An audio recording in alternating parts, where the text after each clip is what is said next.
Welcome back to our channel, Hume's Little Homestead. I'm Katie, my husband is Ryan, and we are growing our family and building our little homestead. The incubator is going nuts right now, and I took all the towels off of it. Stop. I took all the towels off of it to see what would happen, and it's just fluctuating so bad, and it just keeps beeping at me.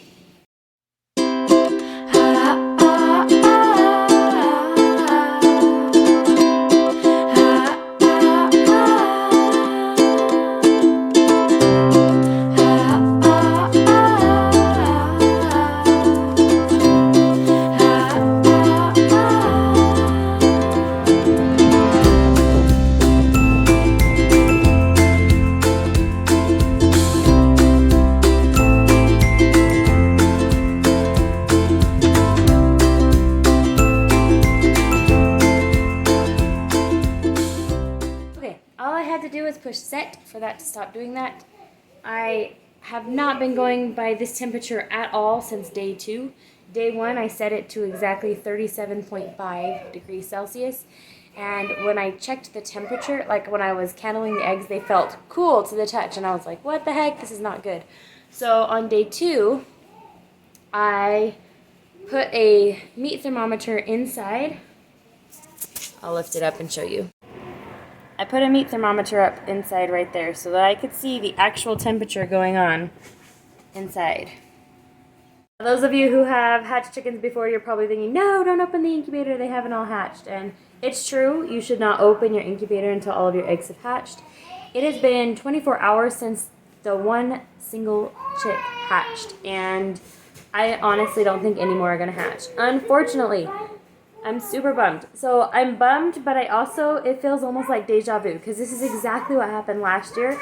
And so I feel like I knew this was going to happen all along, but it sucks because I candled the eggs every day. I pulled like 2 or 3 out to make those chicken egg development videos, and they were developing perfectly, and I didn't see any problems. Like, they all looked great. Even the eggs that were long and a little bit deformed that you probably shouldn't set, I just set them to see what would happen. This was just an experiment from the complete beginning, because I have this other incubator over here that I'm going to be using from now on. I'm not going to use this.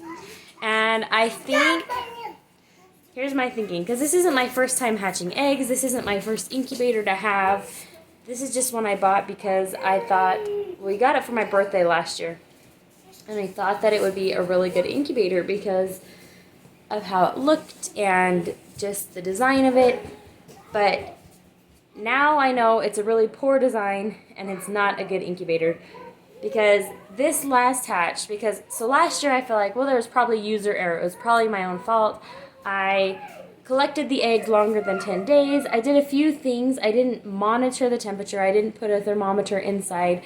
I just went off the temperature on the outside. And on hatch last year, I only got 3 chicks, and I think I set 30 eggs. So 3 out of 30. Terrible hatchery. Terrible. And so I'm thinking this year, well, I'll give it a try, because I have a plethora of eggs right now. My hens are laying so well. But the thing is, this incubator has airflow problems. And so when I lay the eggs down for hatch, and that's why I have to have the towels on top, which is terrible because you need good airflow, but it's not holding in the temperature because there's gaps all around this, and I don't know how to fix that really. And then when the design of the actual incubator is that chicks, when they hatch, they can fall down in to the water wells and drown. And so I have to have extra towels inside of there, which I think that this is why my hatch was poor again this year, is because last year I didn't put the towels up right away. I lost a chick to drowning, and then I put the towels up, and then the hatching stopped. And so now I'm thinking, I put the towels up first thing this time so that I wouldn't have any chicks drown, but I think that it pretty much suffocated the eggs. So I'm learning, but it's a sucky thing to learn when you have your hopes. Like, I thought, well, maybe I'll get half, maybe I'll get 20 chicks, because I set 49, and I candled every single one of them. They were all growing good. when they're up in the egg turner. They had good airflow when they're up in the egg turner. But when I lay them down, the airflow must just go away. And last night I couldn't sleep. It was the middle of the night. I woke up with my baby. And then I couldn't sleep after I put him back down to sleep. And I came out here and I was like, it's been over 24 hours. There's no pipping. I'm just going to open it up and peek inside of some of the eggs. They were dead. I candled 3 of them. 2 of them were dead. 1 had movement. So this morning I'm going to show you what to do. I'm going to take this chick out first of all because it's been in there 24 hours and it needs a drink, it needs some food, and it needs some buddies. So I'm actually probably going to pick up some chicks at Tractor Supply today because chicks don't do well on their own. They just don't. And 1 chick on its own, even if I give it to the mother hen, it's not good. They need a few more. They do better in like a clutch of chicks to raise. So let's take out this little chick, put it in a brooder box, and hopefully Tractor Supply will have some chicks. They did when I went in 2 days ago, so hopefully they have some still. And I'll take you along for that. But today, my quail are shipping. I can track them today. So I'm going to start tracking my quail eggs. And those eggs will be getting incubated in here. And I will not be opening this incubator and candling them each day because quail eggs are so tiny and fragile. I'm just going to put them in, leave them in, lay them down on the day that they're supposed to hatch. The best thing about this incubator is there are no gaps along that water well. No gaps. So it would be very unlikely that a chick will fall in. And I like this incubator a lot better. I can tell that it's a better quality made incubator. For newly hatched chicks, I like to put them on paper towel because they need to learn what their food is before I put them on any kind of substrate. And I'm trying to decide what I'm going to do. If I'm going to give this chick to the mother hen like I originally planned. So just grab some paper towel, put them down in. Oh, I needed 1 more. And that 1, 2, 3, 4, 5. There we go.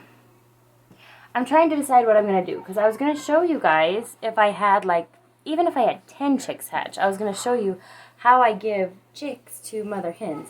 So now I'm trying to decide what I'm going to do with that. I know I need a few more chicks, so I know I will be going to Tractor Supply today. But, alright, let me show you how that looks. I brood chicks in these plastic bins just fine. This is a really big one. I just put it right under the light. As they get bigger and bigger, they don't need that light as much, but when they're first hatched, they will need it. Then I'm going to put in the food. Sorry, it's kind of hard to do with one hand. So there's the food. I like to put the water on the cool side and the food in the middle. And then if they're too cold, they'll go get over in the heat. And yeah, so let's go get that baby chick out. Alright, this chick is all fluffy and ready to come out. Come on. I'll break the dish. Alright, I'm going to dip its little beak in the water so it can get a drink.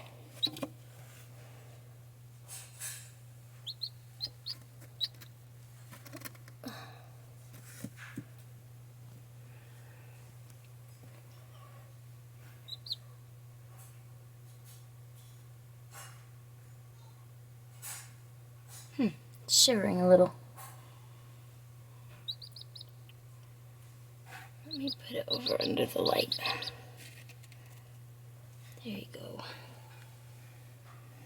Very cute.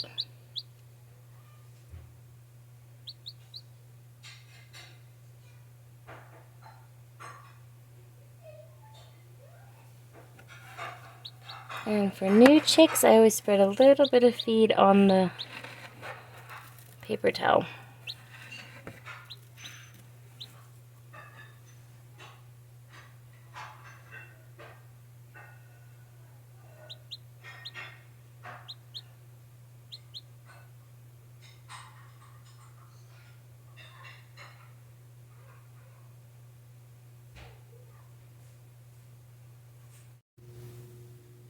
I've got a couple of the eggs out to show you what they look like.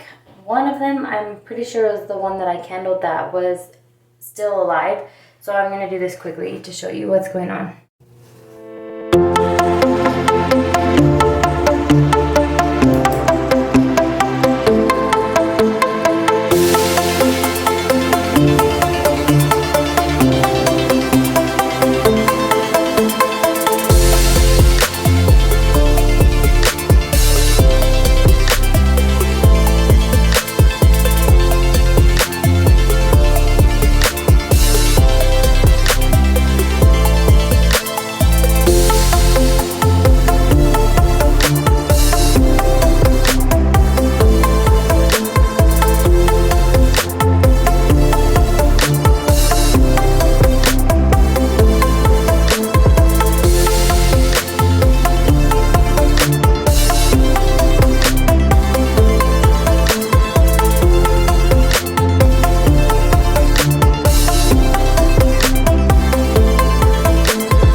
The first egg had little to no movement. I don't know if you could see that. I tried to get a really good video for you. So the first egg had little to no movement. So that egg is probably dead. The second egg, if you saw, there was movement, fluttering, and it was okay. So that one still has a possibility of hatching. So I'm going to leave them all in. I know that any more hatching is just... it's just going to be the luck of the draw, I guess. Like, it's not guaranteed because we had one hatch and I just don't think the others are going to hatch. But there is at least one egg in there that's alive, and I candled that one last night and I thought, okay, well, at least one is still alive. I don't want to take the time to candle every single one of them because the more I open and close that incubator right now, whatever chicks are left will have a low chance if I keep opening, closing. So that's the last time I'm going to open it for this. I don't think this experiment was a bust. I definitely think it was eye-opening, and I learned. So it wasn't a bust, but it wasn't... obviously, it wasn't what I would have liked to have happened. I would have liked that all my eggs would have hatched. But anyway, I'm definitely not going to use that incubator ever again. This was kind of my final last test on it. Like, well, maybe last year I just did something wrong. But no, it's too inconsistent for this to happen over and over when I was so careful with my eggs, so careful with the temperature that they were incubating at, so careful with the humidity. I was so careful with everything. So for this to happen again, it just should not have happened that way. So, all right. I hope that our quail hatching will be more successful. Delivery day! These eggplants got a little beat up in the sun, but they're really strong plants. Okay, let's do this. Nope. Guess what? We got 25 chicks, and so we have... let me tell you what we got, what kinds. Like 19 meat chicks. That means we're gonna eat them, Hannah. But don't worry. We have Easter egg chicks that lay pretty eggs, and there's 6. And the black one, the all black one that we hatched is Emmett's. Bye. We got 3 Easter eggers and 3 olive eggers. I don't know the difference. They're all females. And they're so fluffy. And then 19 of the Cornish Cross. This is not all 19 of them. Some of them are over there. We sold tomatoes and bought chicks. You're gonna get some buddies. Okay, put them in. Yeah. Not those ones. Not those ones. Those ones stay in the box. Okay. These ones are going outside. This one's going. Be so soft, okay? There you go. I want to put some in. Scoot it closer. Scoot your box a little closer. These are your chickies, girls. I can't believe I'm holding a chicken. And we're going to let the mama hens raise these. We're just going to put them in there for a minute so they can, well, we'll probably leave them in here until tonight. We'll check the mother hens and give it to them tonight. There's going to be more of those. Okay. Leave them alone. They're okay. So we have 7 They're feeling a little stressed. of Let's make sure they all get some water. I don't think. So I prepared this area for our meat chickens. I'm going to get their water set up.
Chickens. This is going to be my first time ever raising just meat birds. I'm going to go get their feed right now, and this week I will be free feeding them so they can eat all day and all night. And then I'm not exactly sure, I'll have to read my books and stuff to see what week I take the food 12 hours on, 12 hours off. I'm going to be doing that method, so.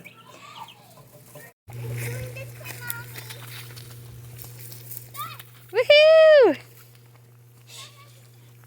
Hannah's done.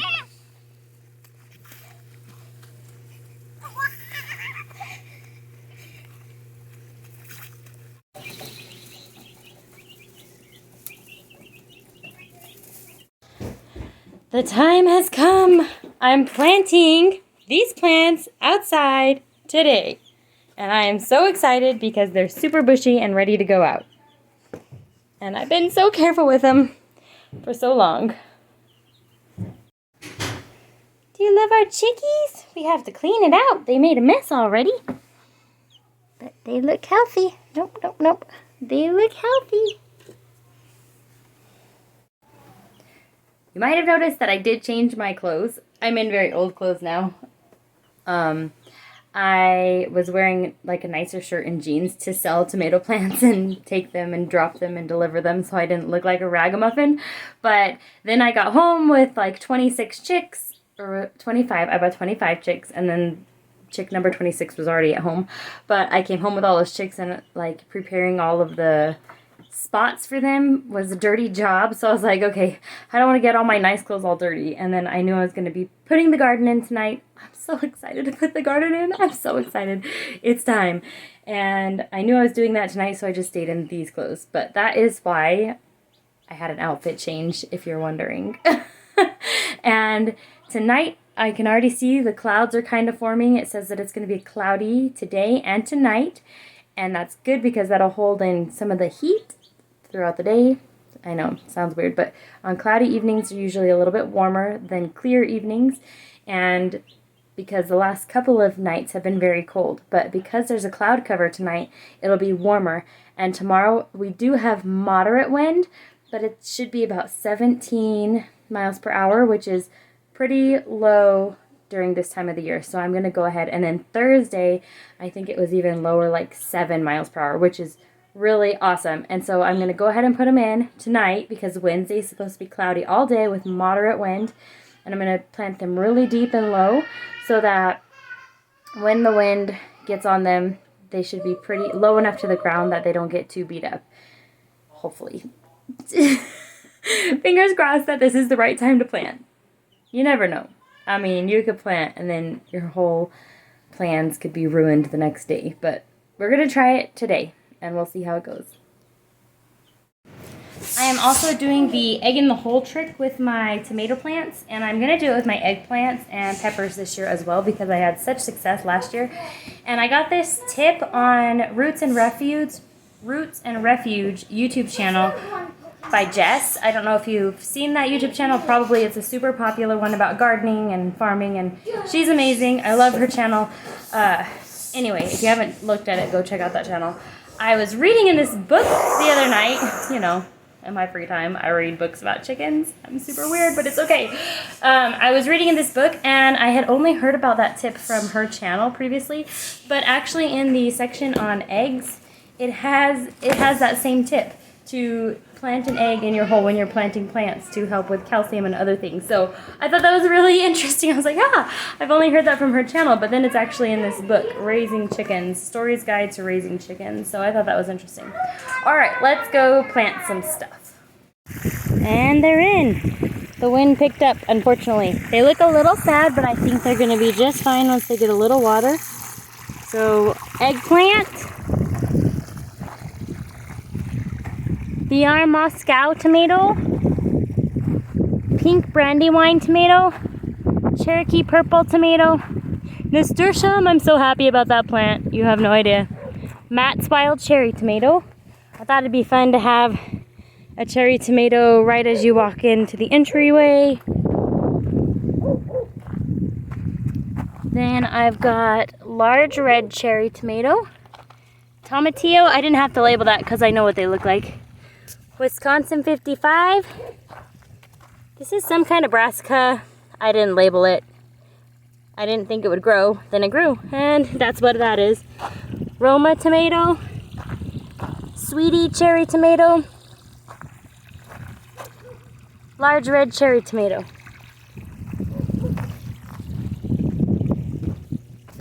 Again, another brassica that was not labeled. Martian giant tomato. Brassica spicy saber basil, yellow brandywine tomato, nasturtium, and a zinnia. It really needs water, but look how cute it is. Yellow pear tomato, a brassica with some green dream parsley,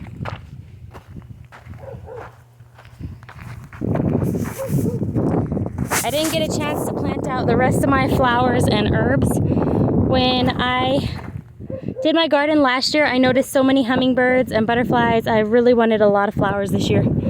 So I went a little crazy with the flowers. VR Moscow, Italian parsley, Roma, cinnamon basil. I saved these seeds myself, so I don't know if it's true to type because I probably didn't store them properly, save them properly. Beefsteak tomato, onion plants from Safeway that I planted, Safeway produce section. That was an experiment we did. Chadwick cherry, another brassica with another zinnia, San Marzano tomato, another tomatillo. Oh no, this one's not labeled. It's San Marzano. I put 2 San Marzanos in the same spot. I put zinnia. This is my gazania that had a rosemary pop up, so there's some rosemary down there. Martian giant. And that's all I got planted today. Is a sunflower. All the holes that I did. And mammoth basil is here. It needs water with a brassica. Oh, my hair is messy. I do a lot of companion planting. It helps deter insects. So it helps to mix up plants, mix them around, and then the insects, like if they attack a tomato plant and then you have a brassica right next to it, they're going to be confused because they're like, oh, I don't know actually, maybe I shouldn't plant tomatoes and brassicas together. I'm just remembering something I read. Anyway, I did a lot of companion planting last year with tomatoes, herbs, and marigolds. I will be planting a lot of marigolds as well. A neighbor gave me some seeds. That was very sweet. Thanks. I guess I can turn this way so you can see my face.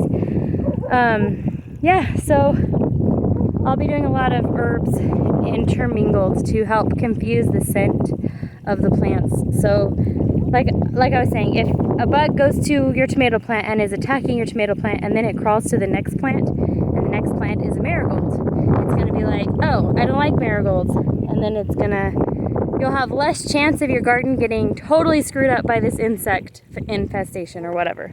This hypothetical, you know what I'm saying.